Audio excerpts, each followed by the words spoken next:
Décimo día consecutivo de protestas en Ecuador en rechazo a la reforma económica del mandatario Lenín Moreno. Líderes indígenas se tomaron simbólicamente el Parlamento luego de una intensa jornada de enfrentamientos en Quito, en los cuales la policía usó gases lacrimógenos.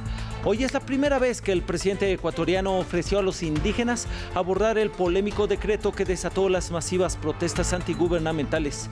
Tenemos información desde Quito.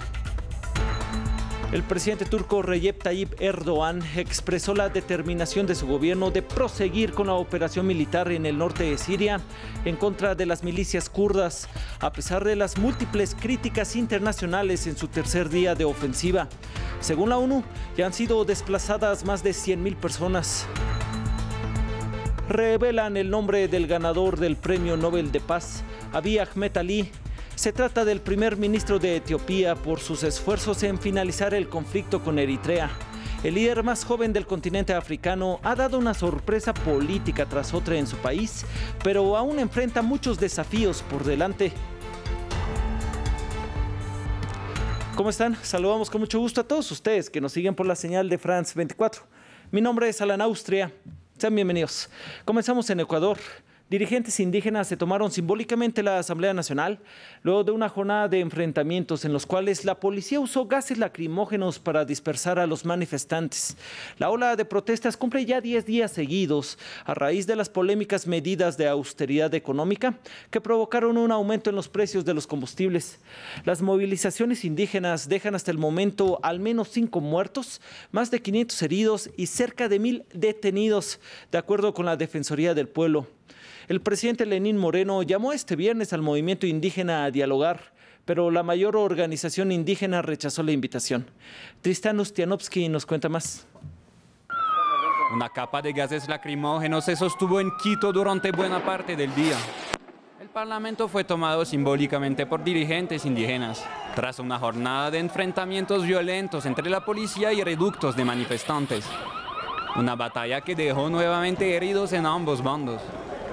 Algunos resaltan posibles abusos de las fuerzas de seguridad. Nos atacaron sin ningún motivo. Nos están disparando balas de verdad. Nos botaron gases que no son lacrimógenos. 2 mujeres están en estado muy crítico, vomitando sangre. Este viernes, varios grupos indígenas del Amazonas ecuatoriano llegaron a la capital con el mismo lema que el resto de la protesta: el derogamiento del decreto 883, que acaba con un subsidio a la gasolina, cuyo precio subió hasta un 134%. Una medida, entre otras, incluida en el llamado paquetazo, unos recortes para reducir el déficit fiscal, y que fueron decididos por recomendación del Fondo Monetario Internacional, que otorgó un préstamo al país en marzo pasado. El presidente Lenín Moreno asegura que sigue abierto al diálogo con los líderes del movimiento. Hago un llamado a los dirigentes a dialogar directamente conmigo. Sentémonos para conversar, dialogar sobre el decreto 883. Hablemos de a dónde deben dirigirse sus recursos y asegurémonos de que vayan a quienes más lo necesitan.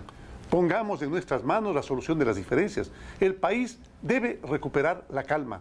Que el país sepa que tenemos la voluntad del diálogo. Pues aquí está la mía. La CONAIE, la principal organización indígena, denunció esta propuesta de diálogo como una fantochada. Establecemos comunicación con el corresponsal de France 24 en Quito. Te saludamos por allá en la capital, Gustavo Ortega. ¿Cuáles fueron los momentos más críticos de la jornada de hoy?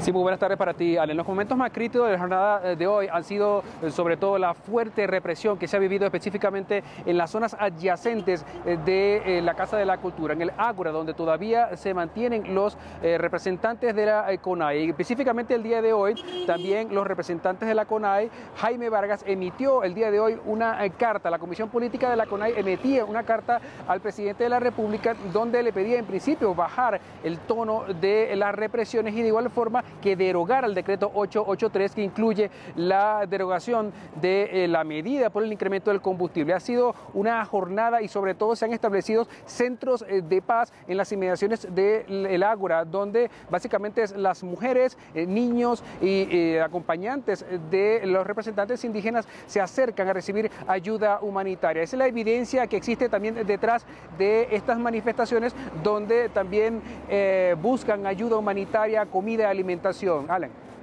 Gustavo, ¿hay sectores que apoyen al gobierno en medio de estas protestas?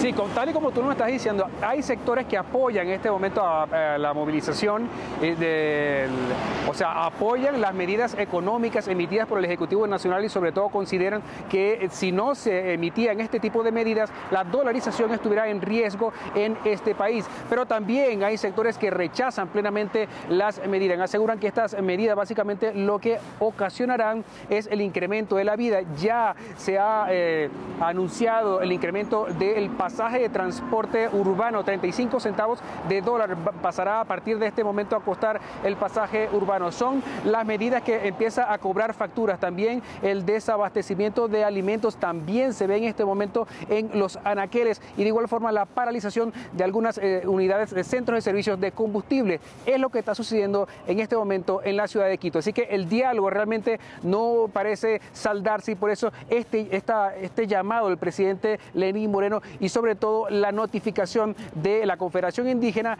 que dice que no se sentará hasta que el presidente derogue las medidas.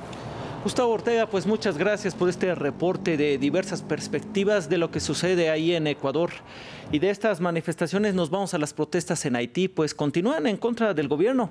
Diversos partidos y organizaciones de la oposición convocan la llamada mega protesta en las calles de Puerto Príncipe para exigir la dimisión del presidente Jovenel Moïse.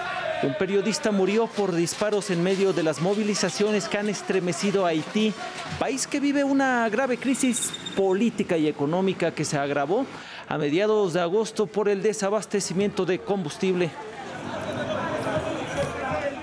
En otros temas, el presidente turco Recep Tayyip Erdoğan expresó la determinación de su gobierno de proseguir con la operación militar en el norte de Siria. Esto a pesar de las múltiples críticas internacionales en su tercer día de ofensiva. En Washington, el presidente de Estados Unidos, Donald Trump, ordenó preparar sanciones significativas a Ankara por su ofensiva en Siria y le exige que no deje escapar a una sola persona del autodenominado Estado Islámico. Pero por su parte, las fuerzas kurdas acusan a Turquía de favorecer el resurgir de este grupo tras informar de que al menos 5 presos yihadistas escaparon de la prisión de Napkur después de que el fuego turco, según ellos, golpeara deliberadamente la cárcel.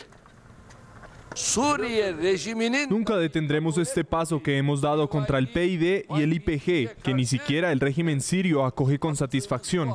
No lo detendremos sin importar lo que digan los demás. Y Pilar Cebrián, enviada especial de France 24 a Turquía, nos habla más de esta ofensiva por la que Naciones Unidas denuncia que un estimado de 100.000 personas han abandonado sus hogares en varias ciudades ubicadas al norte de Siria. Hay que tener en cuenta que la mayoría de los pueblos próximos a la frontera son de mayoría kurda, y esto quiere decir que muchos de sus habitantes tienen familiares en el lado sirio de la frontera, que son personas que al final están sufriendo las consecuencias de la ofensiva. Fue a través de este pueblo, Ceylan Pinar, por donde el ejército turco inició su incursión terrestre en el norte de Siria, y eso quiere decir que constantemente se escuchan disparos, también hay lanzamiento de misiles y patrulla constante de vehículos militares. Es por ello que son prácticamente pueblos fantasmas en el que solo hay hombres, las mujeres y los niños han sido evacuados a zonas más alejadas de la frontera, y saben también que esta va a ser una ofensiva que va a durar muchos días, si no semanas, y que conlleva grandes riesgos. Por ejemplo, ayer una niña de 15 años murió cuando fue alcanzada por un mortero lanzado por la milicia kurda. El presidente turco también pidió el respaldo de la OTAN después de que el jueves advirtiera a la Unión Europea que enviaría a los refugiados en su dirección si catalogan su operación como una invasión. El presidente del Consejo Europeo, Donald Tusk, volvió a alertar sobre la catástrofe humanitaria que puede desencadenarse y consideró desacertadas las amenazas. César Rojas tiene más reacciones de la comunidad internacional. En medio de bombardeos y salvas de artillería, la ofensiva turca avanza en Siria. Y pese al generalizado rechazo internacional a su operación, el gobierno turco pidió el respaldo de la OTAN. Aunque Turquía tiene preocupaciones de seguridad legítimas, espero que Turquía actúe con moderación. Mientras Turquía cuenta más de 300 muertos en las filas de los grupos que considera terroristas, el Observatorio Sirio de Derechos Humanos dice que han muerto civiles. Según la ONU, al menos 70.000 personas se han desplazado. En ese ambiente extremadamente frágil, lo que ha venido ocurriendo en las últimas 48 horas es extremadamente preocupante y creo que tenemos ahí todos los ingredientes para tener, desafortunadamente, otra crisis humanitaria en Siria. En este contexto, la Unión Europea estudia la posibilidad de imponer sanciones contra Turquía. No vamos a aceptar que los refugiados sean instrumentalizados para chantajearnos. Por eso considero que las amenazas hechas ayer por el presidente Erdogan están totalmente fuera de lugar. La decisión de Donald Trump de retirar sus tropas de la zona de seguridad abrió el paso al ataque de Erdogan. Pese a esto, el gobierno estadounidense rechaza la avanzada turca, aunque insiste en que no intervendrá. El presidente Vladimir Putin alertó que esta ofensiva podría facilitar la huida de muchos presos del autodenominado Estado Islámico, hasta ahora bajo custodia de las fuerzas kurdas. Un tema que también preocupa no solo a los demócratas, sino a destacados republicanos en Estados Unidos, que han criticado duramente la decisión de Trump. Estados Unidos informó que enviará tropas de refuerzo y más equipamiento a Arabia Saudita para así proteger a su aliado árabe de potenciales ataques de Irán.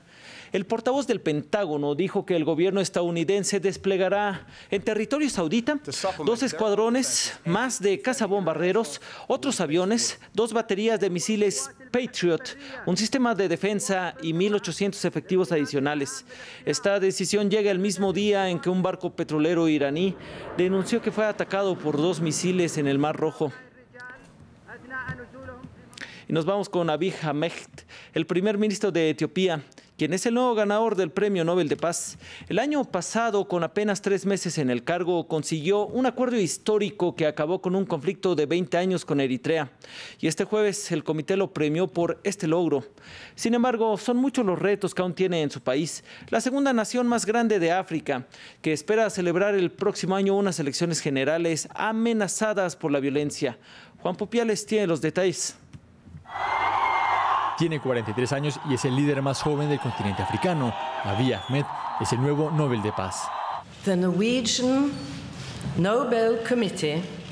El Comité Noruego del Nobel ha decidido entregar el Premio Nobel de Paz de 2019 al primer ministro de Etiopía, Abiy Ahmed, por sus esfuerzos para alcanzar la paz internacional y en particular por su decisiva iniciativa para resolver el conflicto fronterizo con la vecina Eritrea.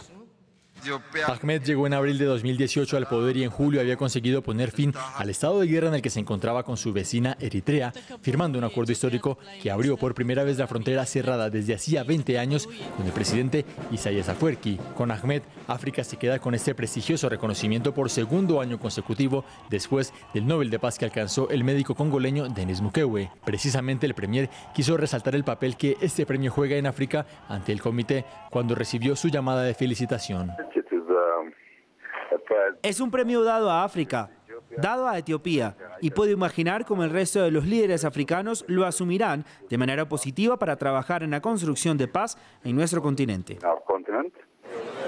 El comité reconoce que muchos pueden pensar que es un premio que llega de manera temprana, pero argumentan que es ahora cuando deben reconocerse los esfuerzos de Ahmed y necesitan un estímulo. Y es que pese al histórico acuerdo con Eritrea del año pasado, Ahmed tiene por delante muchos desafíos. De hecho, la implementación de esa paz se está mostrando como una dura tarea, con las fronteras cerradas de nuevo y a la espera de que se firmen los acuerdos comerciales. Además, la violencia amenaza la celebración de las elecciones generales del próximo año. En junio, en un intento de golpe de Estado, murió el jefe del ejército, reflejo de las tensiones que no cesan entre los distintos grupos étnicos del país. Y aunque ha liberado a miles de presos políticos bajo su gobierno, estas detenciones continúan. Muchas gracias. Seguimos las noticias en France 24.